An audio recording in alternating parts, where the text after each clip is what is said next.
For the first time ಒಂದು white ರೈಸ್ಗೆ 170 ರೂಪಾಯಿ ಕೊಟ್ಟಿದ್ದು ಇದೇ ಹೋಟೆಲಲ್ಲಿ ಅನ್ಸುತ್ತೆ. So Bangalore biryani series episode 15 ನಾವಿವತ್ತು ಫೇಮಸ್ ನಾಗಾರ್ಜುನ ರೆಸ್ಟೋರೆಂಟ್ಗೆ ಬಂದಿದ್ದೀವಿ. ಇದು ಪಕ್ಕ ಆಂಧ್ರ ಸ್ಟೈಲ್ ಹೋಟೆಲ್ ಆ್ಯಂಡ್ ತುಂಬ ಐಪ್ ಇರೋ ಹೋಟೆಲ್ ಕೂಡ. ಬಿರಿಯಾನಿ ಇಲ್ಲಿ ತುಂಬಾ ಫೇಮಸ್ ಅಂತೆ. ಸೊ ಬಿರಿಯಾನಿ ಟ್ರೈ ಮಾಡೋಣ ಅಂತ ಫಸ್ಟ್ ನಾವು ಮಟನ್ ಬಿರಿಯಾನಿನ ಆರ್ಡರ್ ಮಾಡಿದ್ವಿ. ಬಟ್ ನನಗೇನೋ ಅಷ್ಟು ಇಷ್ಟ ಆಗಿಲ್ಲ ಅಂತ ಹೇಳ್ತೀನಿ. ಸುಮ್ಮನೆ ಏನೋ ರೈಸ್ಗೆ ಏನೋ ಮಿಕ್ಸ್ ಮಾಡಿ ಕೊಟ್ಟಿರೋ ಥರ ಇತ್ತು. ರೈಸ್ ಅಷ್ಟು ಖಾರವಾಗಿತ್ತು ಅಷ್ಟೇ, ಟೇಸ್ಟ್ ಏನಿರಲಿಲ್ಲ.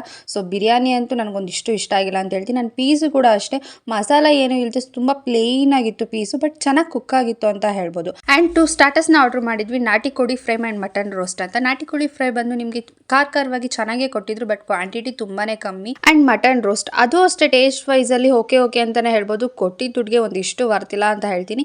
ನಾಗಾರ್ಜುನ ರೆಸ್ಟೋರೆಂಟ್ ಅಂದರೆ ತುಂಬಾ ಐಪ್ ಇತ್ತು, ಬಟ್ 170 ರೂಪಾಯಿ ಒಂದು ವೈಟ್ ರೈಸ್ ಚಾರ್ಜ್ ಮಾಡೋದ್ಮೇಲೆ ಐಪೇ ಕಮ್ಮಿ ಆಗೋಯ್ತು ನನಗೆ. ಫಸ್ಟ್ ಟೈಮ್ ನಾನು 170 ರೂಪಾಯಿ ಕೊಟ್ಟಿದ್ದು ಒಂದು ವೈಟ್ ರೈಸ್ಗೆ.